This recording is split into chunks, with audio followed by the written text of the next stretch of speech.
J'ai retenu un des éléments parmi tout ce que tu as dégagé. On a changé d'échelle finalement par rapport à ce qu'on a eu précédemment d'ailleurs on est revenu sur un niveau urbain alors qu'on s'en était éloigné dans les précédentes euh, expositions. Tu as insisté sur des territorialités informelles, des frontières invisibles qu'il y a dans la ville et qu'il y a dans ces quartiers, avec des lieux en particulier, des lieux informels qui sont connus, des lieux où on a le droit, où on n'a pas le droit, et d'une certaine manière où l'espace est de la sanction de quelque chose, c'est-à-dire on peut exclure du territoire, on exclut de la périphérie.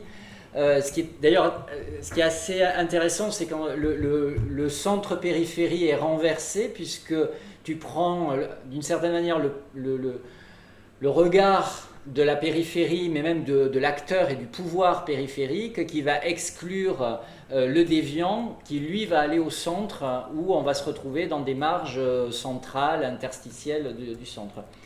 Alors ma question, c'était comment ces limites, ces coupures qu'il y a dans le quartier, ces frontières invisibles, comment elles sont connues des habitants eux-mêmes, comment est-ce qu'on se le transmet, comment, et comment les extérieurs, puisque tu as évoqué des ONG, comment les extérieurs, eux, les reconnaissent, s'ils les reconnaissent.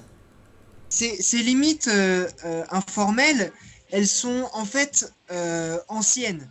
Et actuellement, elles sont moins denses. C'est ce que j'expliquais par rapport à la variation entre euh, faible coordination des bandes, là où se multiplient les frontières, et forte coordination des bandes, et là où,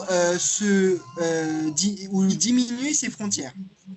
Donc, dans la période actuelle, on est dans une forte coordination territoriale des bandes armées, ce qui résulte en une faible densité de limites informelles.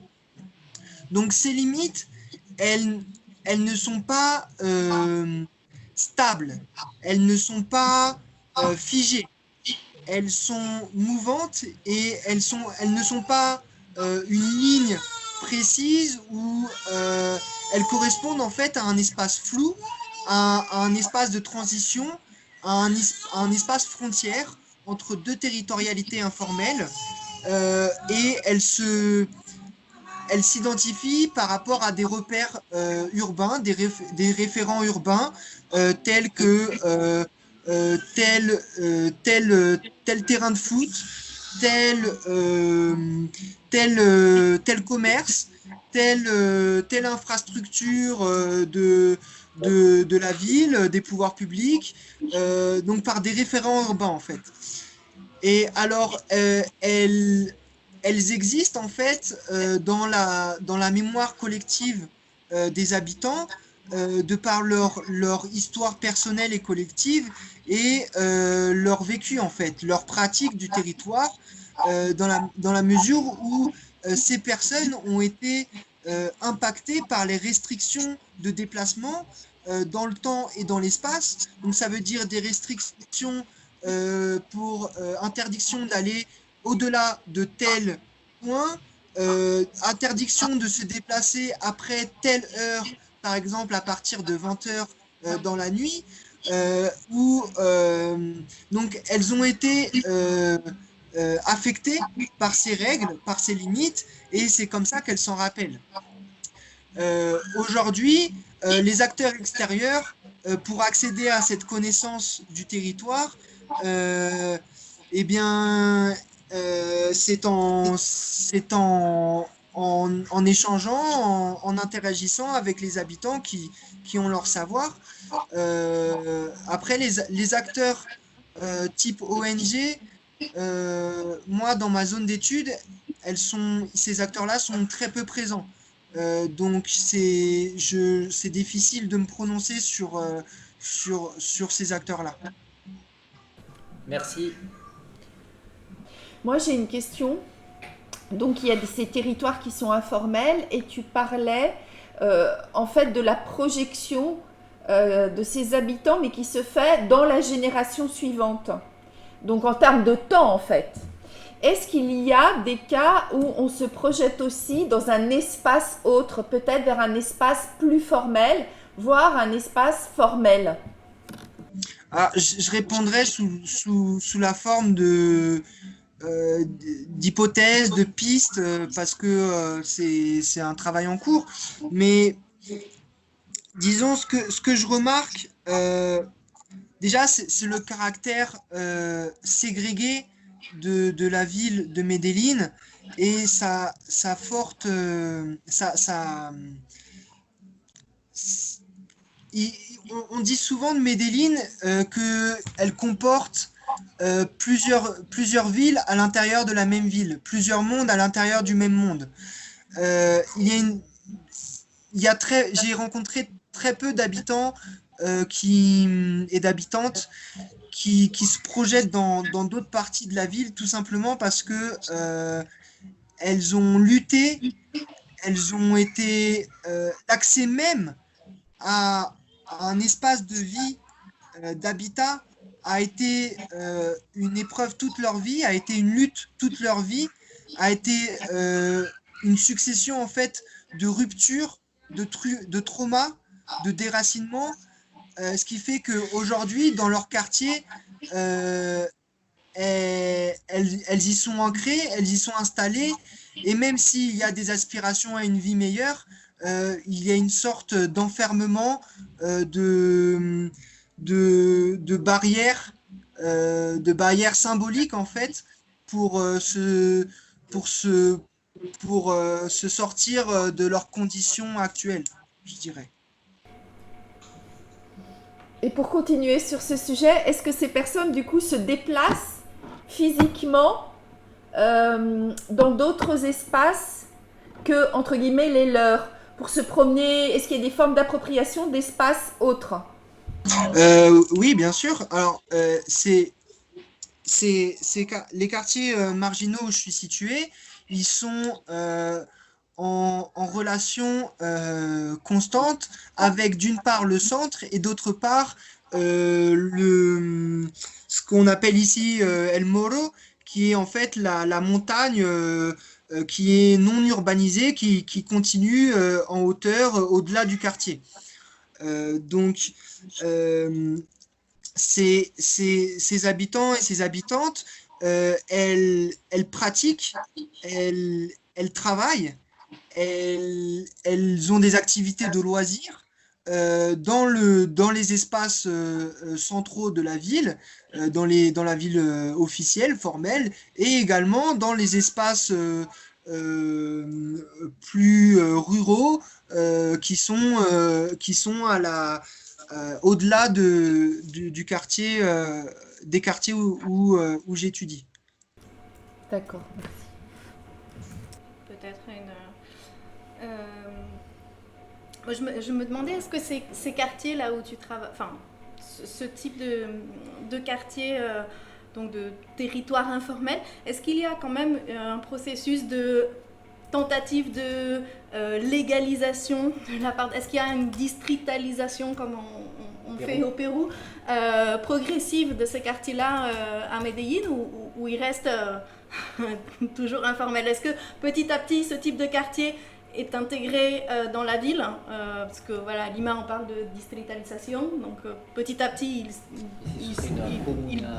il se formalise, on va dire. Est-ce que c'est le cas aussi à Medellín ou pas du tout? Alors, formalisé dans le sens de légal. reconnaissance, de légalisation de la part des pouvoirs publics. Oui. Alors oui, la majorité de ces quartiers ont été formalisés, mais disons qu'il reste un espace frontalier entre la limite municipale, la zone urbaine et la zone rurale, où il y a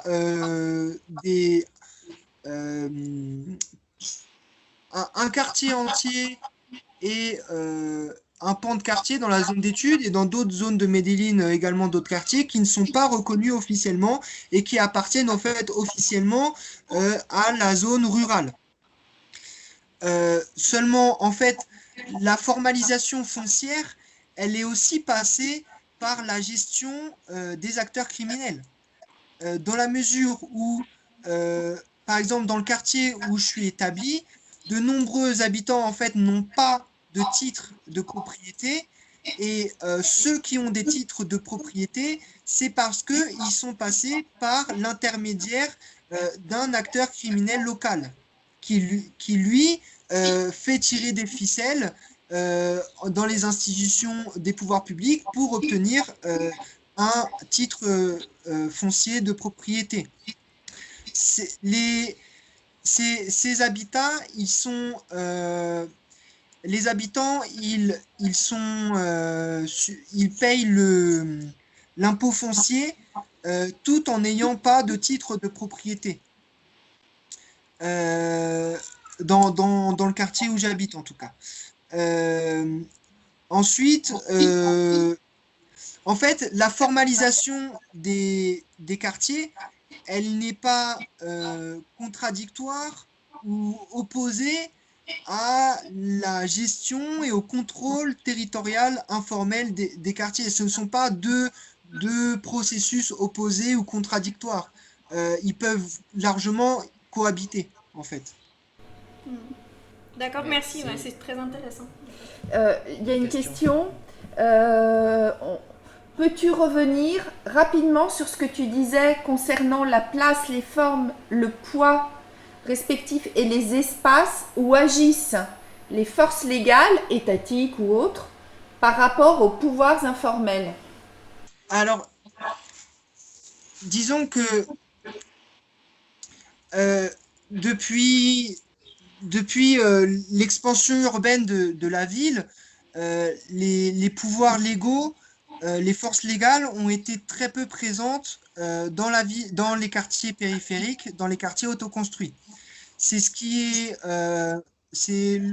un facteur principal qui est mobilisé dans la littérature concernée pour expliquer l'implantation de pouvoirs informels et criminels dans les quartiers périphériques.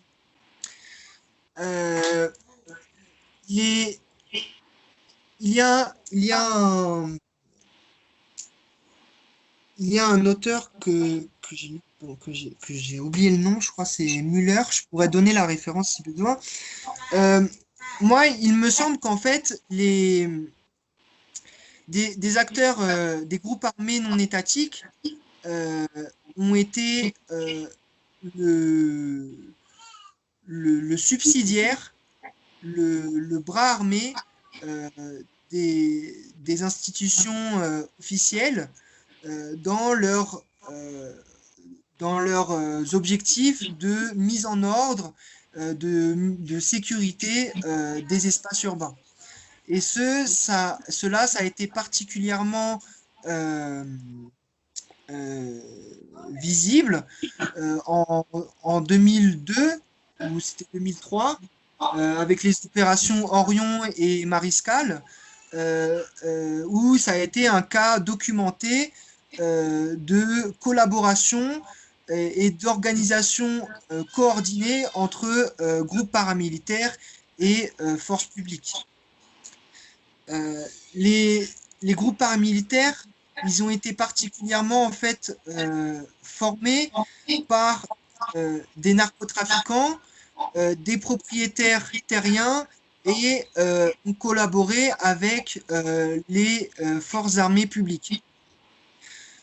L'implantation du paramilitarisme dans la ville, elle s'est faite en fait, elle s'est conclue en fait par une victoire militaire, une victoire de la guerre tout simplement, parce que les paramilitaires, ils sont parvenus à s'allier au crime organisé, à coopter ou éliminer les bandes juvéniles, les groupes de guérilla et les milices populaires. À partir de là, leur implantation dans la ville, elle s'est faite aux yeux de tous, y compris des pouvoirs publics, et même dans la période, par exemple, d'urbanisme social de la ville de Medellín, sous la municipalité de Fajardo et du Alonso Salazar, les pouvoirs municipaux ont dû interagir, négocier avec des pouvoirs criminels pour mettre en œuvre leur infrastructure publique.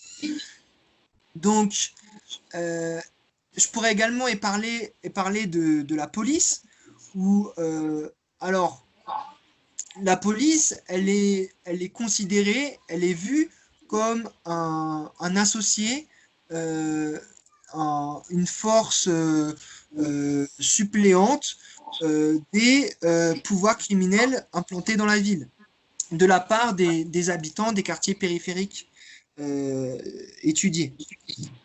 Donc, ce rapport, en fait, entre force légale et pouvoir informel, il est fait d'opposition, de coexistence et d'alliance selon des configurations plurielles dans le temps et dans l'espace.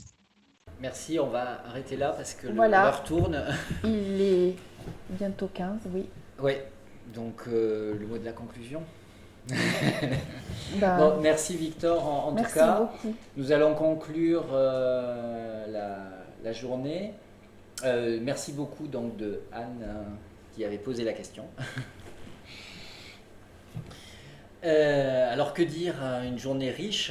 Oui, parce qu'en beaucoup fait, de- on avait une invitation pour travailler sur les territoires virtuels et les cybermondes, au pluriel évidemment. Et en fait, voilà, sur les sujets qu'on pose aujourd'hui, finalement, on a plus d'interrogations et de pistes de réflexion nouvelles que de réponses. On a aussi des réponses, heureusement. Ce qui invite véritablement à des prolongements, y compris sur les thématiques traitées aujourd'hui. Oui, tout à fait. Enfin, tu as évoqué le binôme politisation-dépolitisation, par exemple, le rôle des savoirs formels, informels qui servent de levier. Enfin bon, on a plusieurs thèmes, je pense, enfin on a listé, hein, on a Oui. travaillé. Il faut savoir que tout a été enregistré, donc tout est accessible, qu'il va y avoir un montage et que ce sera accessible a posteriori sur YouTube. Alors, Je préfère que tu les dises, vidéos que vous avez ici sur cet espace Skype sont téléchargeables. Vous pouvez les regarder, ce sont les enregistrements bruts. Ils sont disponibles environ un mois. Ensuite, ils disparaîtront. Enfin, vous pouvez les sauvegarder aussi sur votre clé USB ou vos disques durs, évidemment. Un travail de remise en forme va être effectué par Elsa, et encore une fois, merci. Ouais, un grand merci, oui. Et sera mis en ligne, donc en effet sur YouTube et sur la chaîne du CRIA, du laboratoire études romanes de l'université Paris-Nanterre.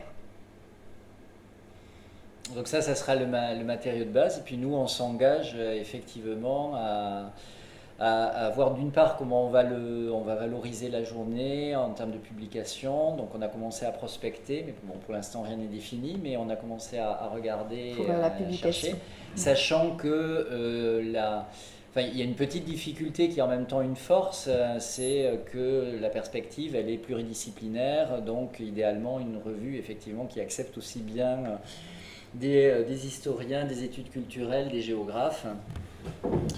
Et puis d'ouvrir de nouvelles pistes pour de nouvelles journées d'études. Voilà. Donc un grand merci à tous ceux qui ont participé à cette expérience de présence-absence. Merci d'avoir joué les cobayes. En parlant d'invisibilité, visibilité, invisibilité, d'espace, l'espace réel de la présence et l'espace imaginaire de la virtualité, nous l'avons vécu nous-mêmes. Voilà. Donc merci à tous et à bientôt pour la suite. Au revoir. Au revoir.